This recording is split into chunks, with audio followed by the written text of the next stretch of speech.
ఓం సమర్థ సద్గురు సాయినాథ్ మహారాజ్కి జై. ఓం సాయిరామ్. మన బాబా కుటుంబ సభ్యులందరికీ నమస్తే అండి.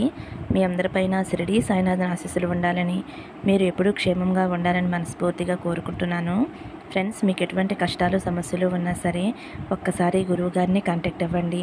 శ్రీ దుర్గాదేవి జ్యోతిష్యాలయం గురూజీ శివప్రసాద్ గారు. ఫోన్ నెంబర్ వచ్చేసి 9959914981. మీ సమస్య ఏదైనా సరే, వ్యాపారం, చదువు, ఉద్యోగం, పిల్లల్లో జ్ఞాపకశక్తి, రాజకీయం, భార్యాభర్తల మధ్య కలహాలు, కుటుంబ సమస్యలు, ఆరోగ్య సమస్యలు, విదేశీ ప్రయాణం, లక్ష్మీ శాంతి, మనశ్శాంతి, భూ వివాదాలు, కోర్టు సమస్యలు, ఆర్థిక ఇబ్బందులు, ఇలా ఎటువంటి సమస్యలు ఉన్నా సరే ఆ సమస్యలకు తగిన పూజలు చేసి గురువుగారు 24 గంటల్లో పరిష్కారం చూపిస్తారండి. కాబట్టి ఒక్కసారి నమ్మకంతో గురువుగారిని కాంటాక్ట్ అవ్వండి. ఇంక ఈరోజు వీడియోలోకి వెళ్ళిపోదాము. మన బాబాగారు సందేశం అండి. మన బాబాగారు ఏమంటున్నారంటే, తల్లి, రేపు గురువారం రోజున నువ్వు ఎదురు చూసే శుభవార్త వినబోతున్నావమ్మా. నా మీద నమ్మకంతో ఒక నెంబర్ తాకు తల్లి అని అయితే మన బాబాగారు మనందరి కోసం చాలా అంటే చాలా చక్కటి సందేశం తీసుకొచ్చారండి. మరి మన బాబాగారు ఆయన ఎందుకు చెబుతున్నారో ఆయన మాటల్లోనే తెలుసుకుందాము. చిన్న రిక్వెస్ట్ ఫ్రెండ్స్, మన వీడియోస్కి అయితే ఒక చిన్న లైక్ ఇవ్వండి. థంబ్నెయిల్ చూశారు కదండి, నెంబర్స్ ఉన్నాయి కదా, 4, 6. మీరైతే బాబాగారిని స్మరిస్తూ ఒక నెంబర్ మనసులో అనుకోండి. మన బాబాగారు ఏం చెప్పబోతున్నారో ఆయన మాటలను తెలుసుకోండి. ముందుగా అయితే 4 నెంబర్ తాకిన వారి గురించి అయితే మన బాబాగారు ఇలా అంటున్నారండి. నువ్వు ఊహించినటువంటి శుభవార్తతోటి నీ కుటుంబంతో సహా ఎంతో సంతోషంగా గడపబోతున్నావమ్మా. నా మాటలను పూర్తిగా ఆలకించు. ఆ తర్వాత నీకే అర్థమవుతుంది తల్లి. నీ మనసు కూడా ఎంతో సంతోషానికి లోనవుతుంది తల్లి.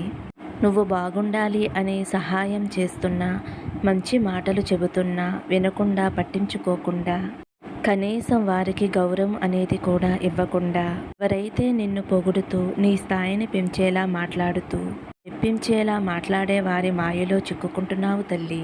అది ఇప్పుడు నీ మనసుకి ప్రస్తుతానికి ఆనందం కలిగించేలా ఉండవచ్చు. కొందరిని మంచి కోరేవారు నీకు అనుకూలంగా మాట్లాడకపోవచ్చు. ఎందుకంటే అది మంచిది కాదేమోనని నిన్ను హెచ్చరించే ప్రయత్నం చేస్తూ ఉండవచ్చు తల్లి.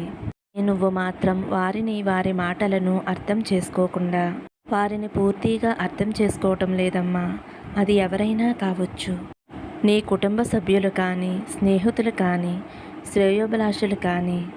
నిజం చెప్పాలి అంటే అందరూ కూడా ఇంట్లో వారి మాటల కంటే బయట వారి మాటలు విని చాలా మోసపోతున్నారు తల్లి. కానీ అందరూ చెడ్డవారు అని కాదు, అందరిలోనూ మంచి చెడు లక్షణాలు కలిగిన వారు ఉంటారు తల్లి. కానీ మన మనసు మాత్రం చెడ్డవారిని నమ్మేలా చేస్తుంది. కాబట్టి అలాంటి పరిస్థితి నీకు ఎదురైనప్పుడు జాగ్రత్తగా ఉండటం చాలా మంచిది తల్లి. నిన్ను హెచ్చరిస్తున్నాను తల్లి. నీతో ఉండేవారు పొగడ్తలు కానీ స్థాయిని పెంచితే మరికొందరు పొగడ్తలు నిన్ను నిలువునా ముంచుతాయి తల్లి. కాబట్టి అవకాశవాదులకి దూరంగా ఉండటం చాలా ముఖ్యం తల్లి. నిజం చెప్పాలి అంటే ఈ కలికాలంలో నిజాలు మాట్లాడేవారు నీచులుగాను, నిజాలు చెప్పి మోసాలు చేసేవారు ఆప్తులుగా మిగిలిపోతున్నారు తల్లి. నీ కుటుంబ సభ్యులను చిన్నచూపు చూడవద్దు. నీ బంధాన్ని ఎప్పుడూ కూడా తక్కువ చేసి చూడవద్దమ్మా. వారిచ్చే సూచనలు తప్పకుండా నీకు ఏదో ఒక రోజు ఉపయోగపడతాయి. నీ ఆర్థిక పరిస్థితుల కోసం రూపాయి సంపాదించటానికి ఎన్నో నిద్రలేని రాత్రులు గడిపావు. అవి నాకు తెలుసు తల్లి. ఎంతగానో శ్రమించావు. జాలి కలిగిన నీ హృదయం నలుగురు బాగుండాలి అనే మనసుతో చేసినటువంటి ప్రతి సహాయం కూడా నాకు తెలుసమ్మా. ఆ విధంగా కొంతమంది అవకాశవాది చేతుల్లో నువ్వు బందీగా మిగిలిపోకూడదనేదే నా బాధ తల్లి. మంచివారికి మంచి రోజులు ఆలస్యంగా వస్తాయి అనేది నిజం తల్లి. నీ జీవితంలో కూడా అదే జరిగింది. ఇప్పుడిప్పుడే నీ పరిస్థితి మెరుగుపడుతుందమ్మా. మరలా నువ్వు ఆ మోసగాళ్ళ చేతిలో మోసపోవలసిన అవసరం లేదు తల్లి. అయినా నేను నీకు చెప్పవలసిన అవసరం లేదు. ఎందుకో తెలుసా తల్లి, నీ నిజ జీవితంలో ఎన్నో ఒడిదుడుకులను దాటుకుని ఈరోజు ఈ స్థాయికి చేరుకున్నావు. ఎవరు ఎలాంటి స్వభావం కలవారు అనేది నేను చెప్పటం కంటే అనుభవించినటువంటి ఆ బాధ నీకే ఎక్కువగా తెలుసు అని నేను అనుకుంటున్నాను తల్లి. నీ జీవితాన్ని మెరుగుపరచమని ప్రార్థించావు. నువ్వు కోరిందే ఇస్తున్నాను తల్లి. ఈరోజు నలుగురికి సహాయం చేసే స్థాయికి నువ్వు చేరుకున్నావు తల్లి. కూడా నువ్వు పడిన కష్టమైన రోజులు చూశారు. అలాగే నువ్వు ఒంటరిగా గడిపినటువంటి క్షణాలన్నీ కూడా ఒక్కసారి గుర్తు చేసుకో తల్లి.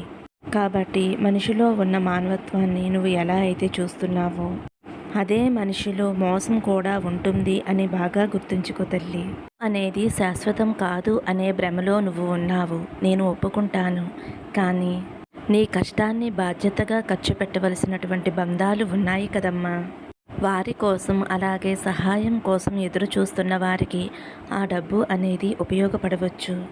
ఇది నిజంగా చాలా విచిత్రం. అది ఏమిటి అంటే రాతలో లేని బంధాల కోసం చాలా ఆరాటపడుతూ ఉంటారు. రాతలో ఉన్న బంధాలను మాత్రం నిర్లక్ష్యం చేస్తూ వారికి దక్కే ప్రేమ అభిమానం ఇవ్వకుండా అశ్రద్ధ చేస్తూ ఉంటారు. రేపన్న రోజున నీ దగ్గర ఏమీ లేకపోయినా నీ కుటుంబ సభ్యులు మాత్రం ఎప్పుడూ ఒకేలా ఉంటారమ్మా. ఒకవేళ వారిలో మార్పు వచ్చినా వారికి వారే నచ్చ చెప్పుకుంటూ అరేరే మనవారే కదా అని అనుకుంటూ మరలా నీ చెంతకి చేరుకోవచ్చు. నిన్ను ఎప్పుడూ కూడా ఒంటరివాణిగా చేయరు తల్లి. నీ చుట్టూ చేరిన అవకాశవాదులు మాత్రం నువ్వు కింద పడినా నిన్ను అస్సలు పట్టించుకోరు తల్లి. పైకి ఎదిగితే జీర్ణించుకోలేరు. నీ ముందు మంచిగా ఉంటూ నీకే వెన్నుపోటు పొడుస్తారు తల్లి. కాబట్టి వారి విషయంలో కాస్త తస్మాత్ జాగ్రత్తగా ఉండటం చాలా మంచిది తల్లి. నీ బాధ్యతను నువ్వు చాలా చక్కగా నిర్వర్తిస్తున్నావు. కానీ కొన్ని అనుమానాల వలన నీ జీవితాన్ని కోల్పోయే పరిస్థితి తెచ్చుకుంటున్నావు. ఒక మాట చెబుతాను వినమ్మా. తొందరపడి ఎవరినీ కూడా పూర్తిగా తెలుసుకోకుండా నిందించవద్దు. ఎందుకంటే వారి గురించి నిజం తెలిసింది అంటే మరలా వారి ప్రేమ నువ్వు పొందాలి అంటే వారు నీ వద్ద ఉండకపోవచ్చు. కాబట్టి బయట వారికి ఇచ్చే విలువను నీ ఇంట్లో వారికి కూడా ఇవ్వు అని చెబుతున్నాను తల్లి.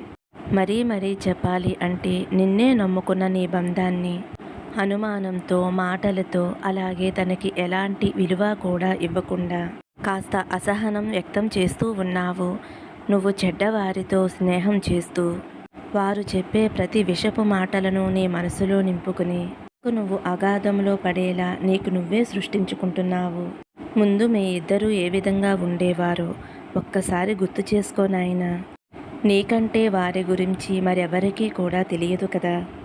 ఏది మంచో ఏది చెడో తెలుసుకునే జ్ఞానం నీకు చాలా ఉంది. వల్ల కాకపోతే కనీసం నువ్వు కొంచెం మౌనంగా ఉన్నా సరిపోతుంది కదమ్మా. కానీ తెలిసి తెలియని ధనంతో ఎవరో చెప్పిన మాటలతో నీ జీవితాన్ని మాత్రం అస్సలు అంధకారం చేసుకోవద్దు.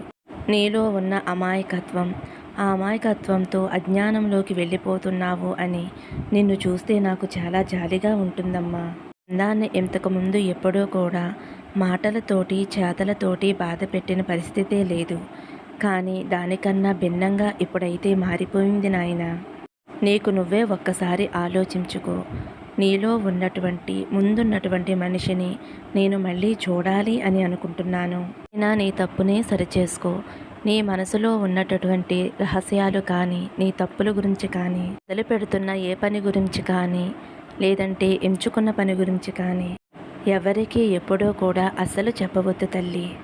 అది కేవలం బయట వారికి మాత్రమే చెప్పవద్దు అని చెబుతున్నాను.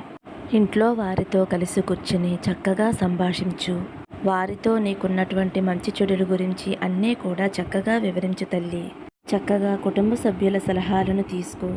ఎవరో చెప్పిన మాటలు వినటం వలన నీకు ఎంత నష్టం జరిగిందో నీకు తెలుసు కాబట్టి ఎప్పుడూ కూడా బయటవారి మాటలు అస్సలు వినవద్దు నాయనా. నిన్నుగా ప్రేమిస్తూ నిన్ను నెత్తిమీద పెట్టుకుని నిన్ను ఎంతగానో ప్రేమిస్తున్న నీ కుటుంబ సభ్యులని కానీ నీ స్నేహితులు కానీ నీ శ్రేయోభిలాషులు కానీ చాలామంది ఉన్నారు. ముందు వారిని బాగా చూసుకో. వారితో సఖ్యతగా ఉండమ్మా. ముందు నువ్వు దైవనామస్మరణ చేస్తూ ఉండు. నీ మనసులో ఎటువంటి ఆలోచనలు లేకుండా పోతాయి. స్థిరంగా నీ మనసులో ఉంచుకున్నప్పుడే వ్యతిరేకమైన ఆలోచనలు నీ నుండి తొలగిపోతాయి. అప్పుడే నువ్వు ఎక్కువగా ఆలోచించటం కానీ కోపాన్ని కానీ నిరుత్సాహానికి కానీ గురి కాకుండా ఉంటావు. రాబోయే రోజుల్లో నువ్వు ఇంతకన్నా ఎక్కువగా గొప్ప లాభాన్ని పొందుతావమ్మా. ఊహించినటువంటి పరిమాణాలతోటి నీ కుటుంబంలో ఆనందంతో కూడినటువంటి గొప్ప రోజులు రాబోతున్నాయి తల్లి. ఆ మార్పు కూడా కొద్ది రోజుల్లోనే రాబోతుంది. అంతవరకు ఎవరినీ నమ్ముతూ మోసపోకుండా నీ జీవితంలో మంచి మార్గంలో అడుగులు వేస్తూ నీ కుటుంబ సభ్యులు ప్రతి ఒక్కరికి కూడా గౌరవాన్ని ఇస్తూ వారి ప్రేమని నువ్వు పొందుతూ నీ ప్రేమని వారికి అందిస్తావు అని నీ సాయి తండ్రి నిన్ను మనస్ఫూర్తిగా కోరుకుంటున్నారు. నా మాటలు పాటిస్తావు అని అనుకుంటున్నాను. నీకు అంతా కూడా మంచే జరుగుతుందమ్మా. నా ఆశీస్సులు మీకు ఎప్పుడూ ఉంటాయి. సంతోషంగా ఉండండి. సర్వే జనా సుఖినో భవంతు. సమస్తం సద్గురు సాయినాథార్పణమస్తు. శుభం భవతు. జై సాయిరామ్.